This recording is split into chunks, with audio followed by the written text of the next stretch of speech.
Mysteries and puzzles are concepts that have intrigued the general population for generations.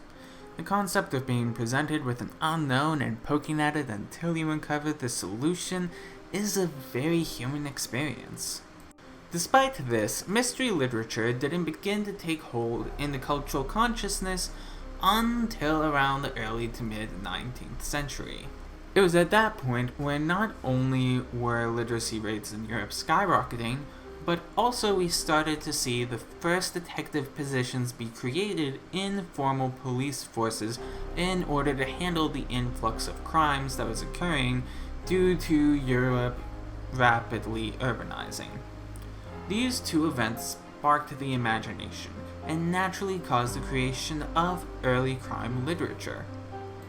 While the first recorded mystery stories are credited to Edgar Allan Poe, it's not until Arthur Conan Doyle came along with the invention of his famous character Sherlock Holmes that mysteries became a mainstay of the pop cultural zeitgeist. So, with all of this in mind, there's just one mystery left to be solved. Why the hell don't we talk about Professor Layton anymore? Hi, my name is Eric. Welcome to Backlog Gaming,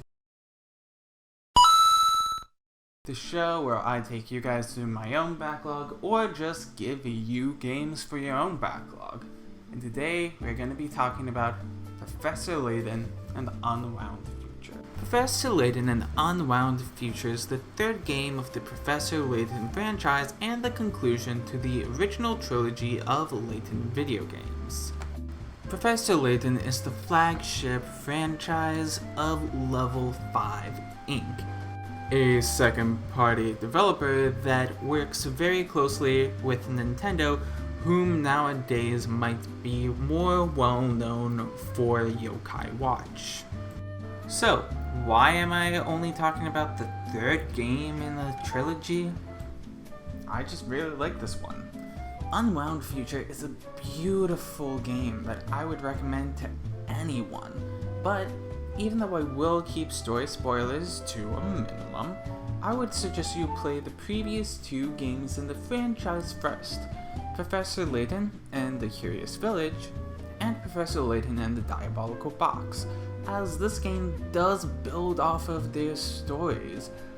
But regardless, this video should be rather standalone.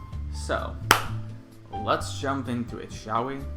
Professor Layton is a series of puzzle-solving adventure games presented in a similar style to visual novels, with character dialogue being presented through a series of in-game portraits.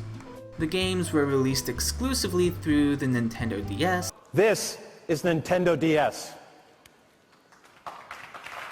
And took advantage of the touchscreen functionality of the console to allow players to directly interact with the environments of the game.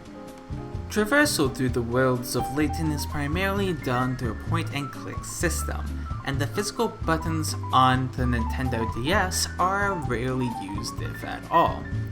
This allowed the original trilogy of games to recently be re-released on mobile app stores over the last few years for cheaper than they were released on the consoles, and more expensive than most phone apps that you would even consider buying. But I promise, they're worth it. The quality of these games truly justifies their price. The Professor Layton franchise was created when game director Akihiro Hino was inspired by a series of puzzle books from his childhood called Tama no Taiso, or head games, to make a video game that primarily focused on a series of puzzles. Akihiro was able to hire the writer of these books, the late Akira Tago, who tragically passed in 2016, to design the puzzles for the first 6 mainline games in the franchise. The Professor Layton games did very well, grossing an estimated over 15.5 million sales across 7 games, and is one of the flagship franchises of the Nintendo DS family of systems. When designing a protagonist for his game, Akihiro took heavy inspiration from the protagonist of the very successful Capcom legal drama simulator Ace Attorney, Phoenix Wright.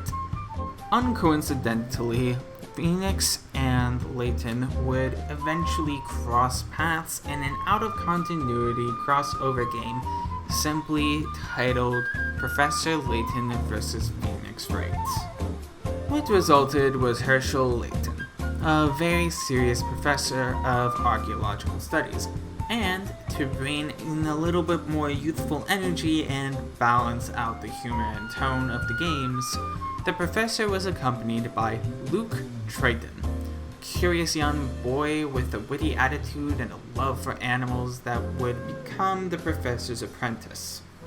The first two games of the series had Luke and Layton solving mysteries for the people they came across while solving puzzles that would be thrown their way, an aspect of the games which is metatextually referred to as weird by Layton in the first game, and then retroactively just treated as normal by the time Diabolical Box is released. The mysteries in these games are honestly something that the game just kind of solves for the player, and the solutions to the mysteries were very convoluted. That dog is enormous! Wrong again, Luke. What do you mean, Professor? As I suspected, what appears to be a larger-than-average dog is actually a hologram projected from an orbital satellite. Huh? But it's the emphasis on the journey to get there and the strength of these characters that make the stories of these games compelling. And speaking of story, boy does Unwound Future have a great one. In addition to in-game dialogue, the story is told largely through in-game cutscenes. The cutscenes are traditionally animated and fit with the tone of the game very well. And while we're on the topic, the animation and art style of this game is beautiful. It takes a lot of inspiration from classic cartoons, but still feels very modern while having that retro edge. Without giving too much away, the basic premise of the story is that a series of 3 events happens within 1 week. A demonstration of a time machine goes wrong, leading to the Mayor of London going missing, Layton and Luke finding a letter from what appears to be a version of Luke from the future, and finally, Luke and Layton enter a clock shop in London, and when they exit, they find a completely different London from when they enter. Again, I don't want to spoil too much, but what results is a truly emotional story of loss and grief that delves into the backstory of Herschel Layton and is honestly probably the first game that truly made me cry. It's a very character-driven game and gives satisfying conclusions to character arcs that I didn't even realize had started in the first place. But, of course, we must talk about the main attraction of the Professor Layton franchise outside of its story, the puzzles.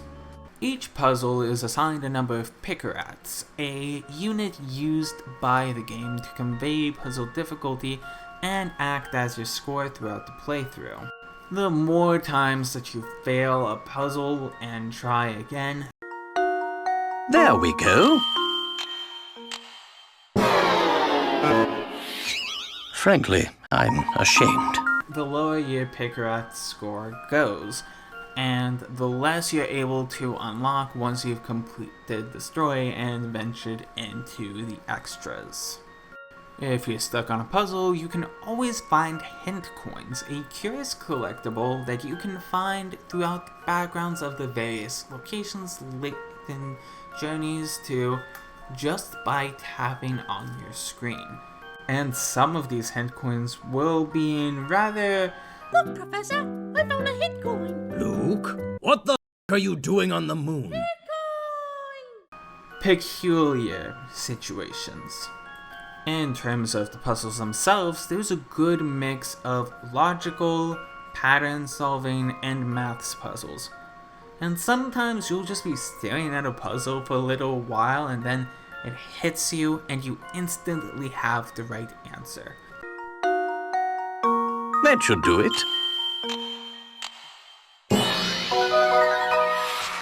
Another puzzle solved. It's always such a good feeling, but it does make you feel just a little stupid for not figuring it out sooner. Many puzzles aren't required for the main story of the game, but there will be occasional checkpoints throughout your adventure and story beats that will be locked behind you having completed a certain number of puzzles. Of course, if you truly want to challenge yourself, I would recommend trying to solve every single puzzle in the game to get that little golden Layton head stamp on your save file. Because after all, in the words of the good professor, a true gentleman leaves no puzzle unsolved. And finally, I would be remiss to talk about the Professor Layton games without talking about the music.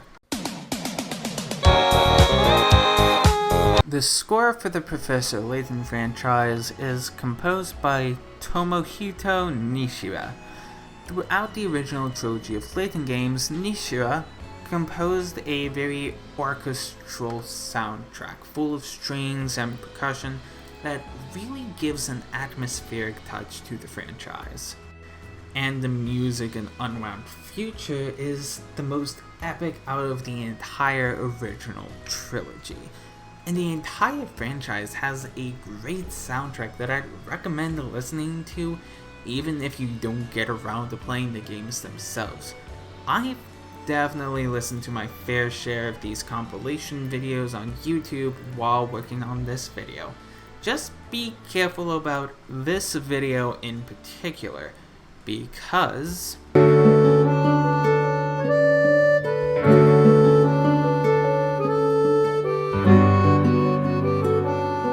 nowadays the future of the Professor Layton franchise is largely up in the air. We haven't had a new game in 4 years, and the last game that did release kind of underperformed. Towards the end of the franchise's lifespan, Level 5 seemed to have really dumped their eggs in the Yokai Watch basket because they saw it as a potential challenger or killer for Pokemon, neither of which ended up being the case. Overall, this is a really great game. It has that really specific vibe where it's a cold, rainy day and you're sitting by the window with the fireplace blazing, you're swaddled in a blanket and just tapping away at the DS. Just pure childhood comfort that we rarely get in our adult lives. If you still have a DS and can track down a cheap copy, I would recommend that you do that, or just download the HD remake on your smartphone. It's a very faithful recreation of the original with a few minor tweaks here and there. So, regardless of how you play the game, I recommend you put this one on your backlog.